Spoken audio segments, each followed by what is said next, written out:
జై శ్రీరామ్. తల్లి సాత్వికురాలైన పిల్లలు ఆవేశపరులవుతూ ఉన్నారు ఎక్కడికక్కడ. ఎందుచేతన ఏం చెప్పనంటే తినేటటువంటి ఆహారం వల్ల.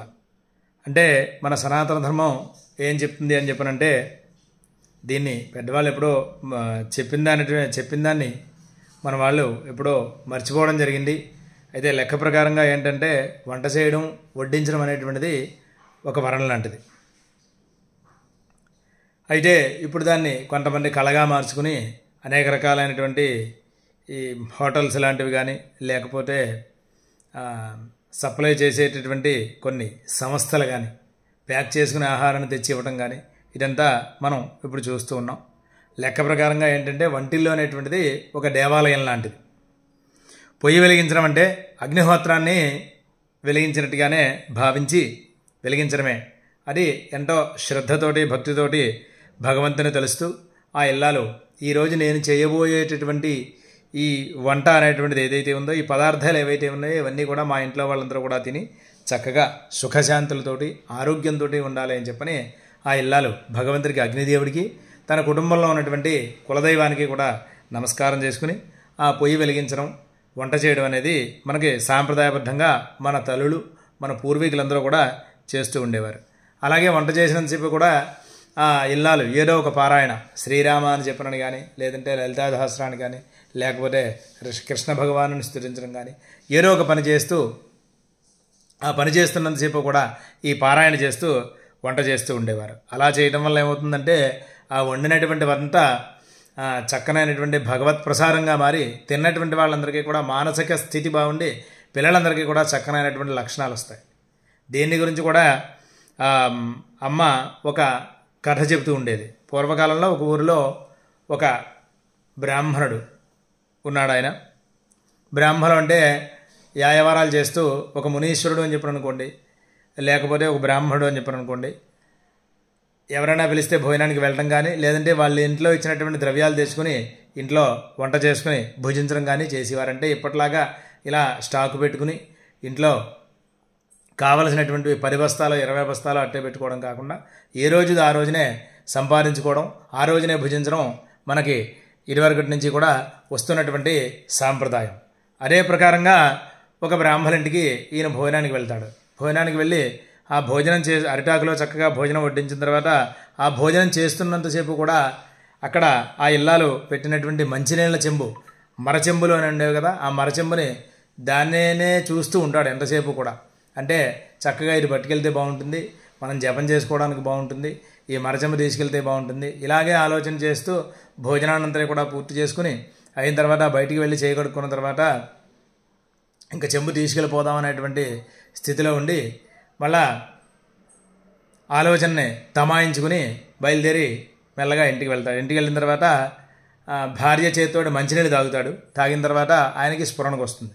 ఏమిటి ఎంతసేపు ఇలా ఆలోచించాం, ఆ దొంగతనం చేయాలనే భావన మనకు ఎందుకు కలిగింది అని చెప్పి ఆలోచించుకుని వెంటనే వంట చేసినటువంటి వాళ్ళు ఎలాంటి వాళ్ళు ఏమిటో అనుకుని గబగబా బయలుదేరి మళ్ళీ ఎక్కడైతే భోజనం చేశారో వాళ్ళ ఇంటికి వెళ్ళి ఆయనతోటి అడుగుతాడు, వంట చేసినటువంటి వారు ఎవరండి, ఏమిటి విషయం అని చెప్పని అడిగితే ఆ మధ్యనే అంటే ఒక 20 రోజులు 15 రోజుల క్రితం ఆ ఇల్లాలు ఆ వంట చేసి ఆవిడని మార్చిందట.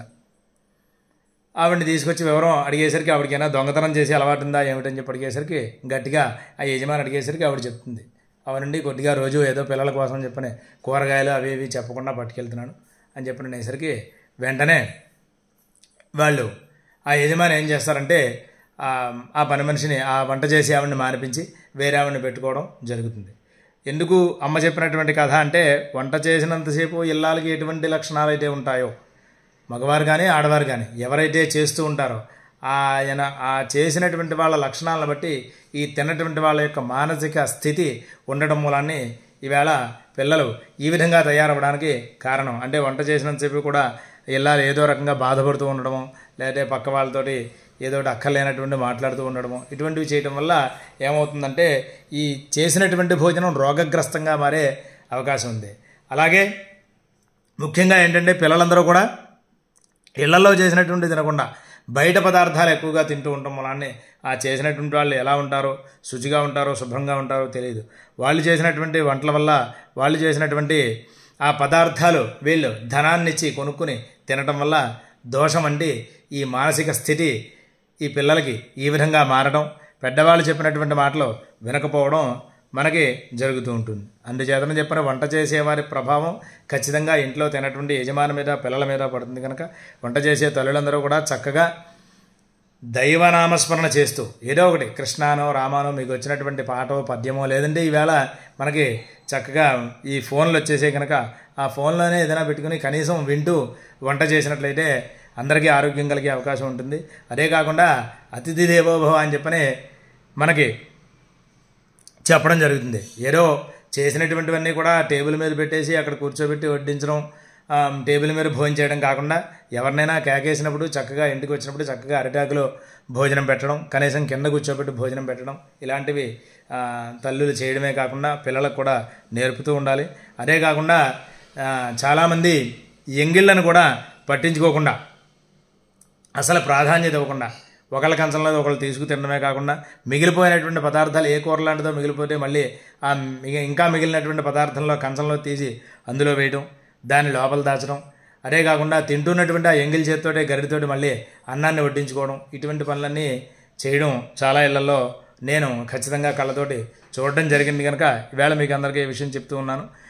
మన ఇంటికి ఎవరైనా వచ్చినటువంటి వాళ్ళు నిష్ఠాగరిష్ఠులైతే, పూజా పునస్కారాలు చేసుకునే వాళ్ళు కనుక అన్నట్లయితే వాళ్ళకి కనీసం అలా ఎంగిల్ చేతులతో మనం అన్నీ చేసినప్పుడు ఆ మంచినీళ్ళు ఇచ్చినప్పటికీ కూడా ఆ పాపం మనకి అంటుకుంటుంది. కనుక కొంతమంది ఫ్రిడ్జ్ దగ్గరికి వెళ్ళి ఆ నీళ్ళ బాటిల్ కానీ లేకపోతే ఏమైనా అక్కడ ఉన్నటువంటి కూల్ డ్రింక్ బాటిల్ కానీ చక్కగా మూతి దగ్గర పెట్టేసుకుని బాగా ఖర్చు పెట్టుకుని తాగడం, మళ్ళీ మూత పెట్టి అందులో పెట్టేయడం, మళ్ళీ దాన్ని వచ్చి ఇంట్లో పెద్దవాళ్ళు లేకపోతే ఎవరైనా మన ఇంటికి అతిథులు వస్తే వాళ్ళకి ఇవ్వడం చేస్తూ ఉంటాం.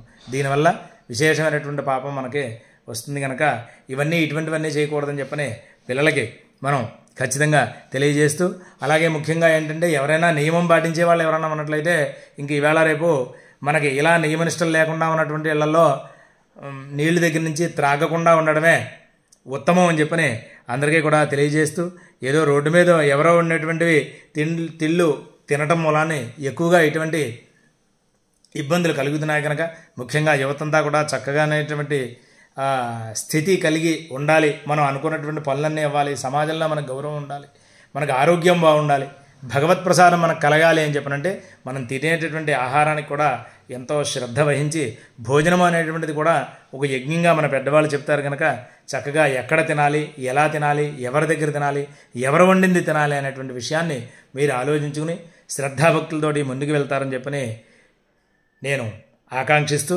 అలాగే ముఖ్యంగా వంట చేసే తల్లులందరికీ కూడా చెప్పేది ఏంటంటే మీరు వంట చేస్తున్నంతసేపు కూడా ఏదో భగవన్నామస్మరణ, కృష్ణానో రామానో మీకు వచ్చినటువంటి పాటో పద్యమో చక్కగా మాట్లాడుకుంటూ వంట చేసి మీ పిల్లలకి వండినటువంటి పెట్టినటువంటి పదార్థం భగవత్ ప్రసాదంగా మారేలా చేయమని చెప్పని కోరి ప్రార్థిస్తూ జై శ్రీరామ్.